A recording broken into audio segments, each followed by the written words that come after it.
So Tesla just hit $1,200 a share. I'm going to tell you why I think $1,500 is in the sight for near term. But before that, we'll probably see some kind of pullback. But that short squeeze is back on, and I'm going to teach you how I'm trading it, what I'm looking for, and why $1,500 is my next target on Tesla. Before we get started, my name is Joshua Bellinger of CounterVest. Head over to countervest.com. Sign up for my daily emails for videos and my watch list, things I don't share on YouTube here. And if you're on YouTube, hit the like button, dislike, or subscribe, but also hit that bell to get these notifications when these videos come out as well. So let's take a look here at the Tesla chart. We're looking at a weekly chart here, and bada bing, bada boom, 1209 was the high today. So one of the things we look at if we're trying to determine where prices can go. Now, for this instance here, Tesla is a stock of its own. It's a honey badger stock. It don't matter what's going on right now because this right now is in a short squeeze. Tesla is the largest short position, or has the largest short position on for an equity of all stocks in that are available traded on the U.S. market. So it's about $30 million worth, and shares or shorts right now are getting squeezed. And what's going to happen is that mark to market on a hard to borrow stock, they're going to be forced to buy in more, and that's what creates this buying frenzy, or what's known as the short squeeze. And that short squeeze is that those shorts have to buy in at higher and higher prices, and then you have momentum traders jumping in, so that's where you just get these price spikes that are just crazy, and that's what we're seeing right here.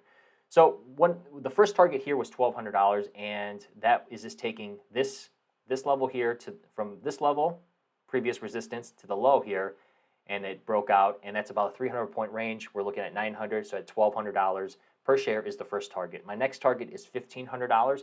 I don't think we get there right away. What I think we see is an early morning spike, which is I'm playing for, and then we consolidate back. You see some consolidation. Those shorts are going to try to stick with their position as much as they possibly can, even possibly add to that position here. But this is a stock that just has a cult following. The greatest stock promoter probably in history at this point,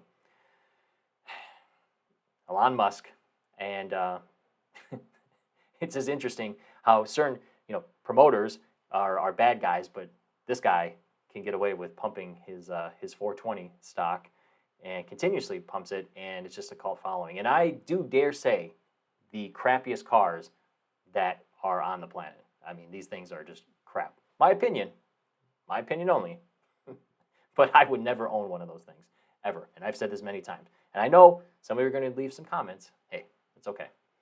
You can buy a Tesla if you want, but they are junk. Anyways, back to $1,200 here. I think $1,500 is the next level. Look for some consolidations. We're seeing this on the weekly. I'm looking at a weekly here.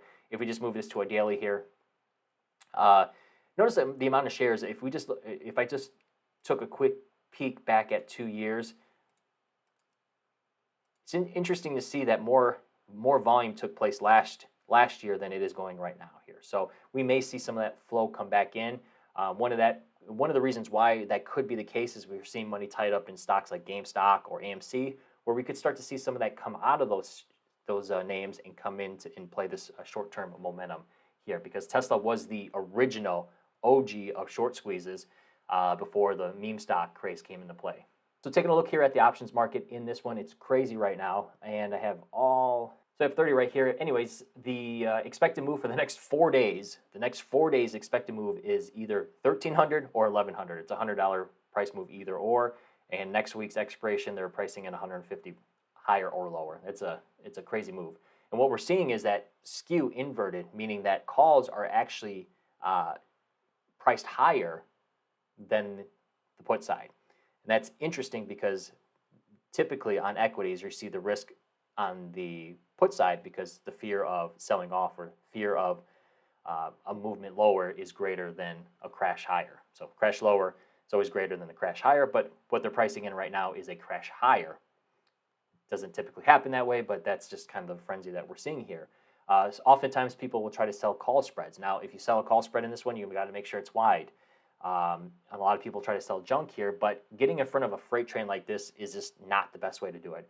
I played it with doing a 1200, 1225 spread. This is a big boy stock. It takes up a lot of capital. So even on this one, I didn't go wide enough on this one because what's happening here is that skew of the shorts or the shares that I shorted are going up in price. So because I sold those at a certain price and the premium goes up higher and also price, so those are starting to go against me a bit, but that's a trade-off in certain cases like this that you always have to kind of trade off for. The best way to subside that is to open that spread wider. What I was trying to do is also sell a put spread on the 4-day cycle, but I wasn't able to get that off. I was able to get this off, and what I'm looking for tomorrow, you can see prices right here at 12.21 right now when I'm recording this. What I'm looking for is typically on shares that or stocks that are in short, that is a short squeeze, such as Tesla. When they close at the end of the day at the highs, typically we see that share, those stocks gap higher and then fade back. And we kind of see that here on Friday's close. We just kind of trade sideways, and all of a sudden late in the day we get that pop. And then on Monday we get that pop higher, pulls back, and then day traders are looking for this breakout here, ride it, come back, and then look for and potentially trade that late day breakout as well. This is what short-term intraday traders look for on momentum stocks. This is a perfect setup, a perfect 1-2 system, or not system, but setup of how they look and how to trade these kind of stocks, especially these breakout stocks, momentum stocks, short squeeze stocks here. So what I'm looking for on this one is a gap higher tomorrow, close out of that position at the open, and see where things go. I got to reposition here. Not the best. I'm not positioned the best way to play for a continuation higher on that short, or that spread that I have on here. So in all, what I'm looking for, to go back to explaining, right now I hit my first target at 1200. What I think we see some consolidation at that point. Consolidation, I would put on a position to play for a bigger continuation of a squeeze and play into that 1500. So that's what I'm looking for. I don't think the squeeze is over on Tesla. This is a stock that looks to be destined for 1500. Right now we hit 1200. 1500 is the next level there. I mean, could it go higher from there? Who knows? But those are just levels that you start to kind of create ideas and structure on how you want to play that. So this is a momentum stock for sure, directional, higher.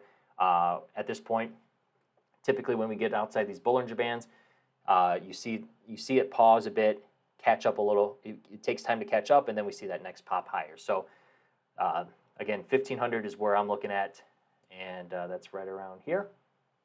Until then, we'll see how this plays out. That's my position going into tomorrow. We'll see how that plays out, but then I'll be looking to put on another position to 1500.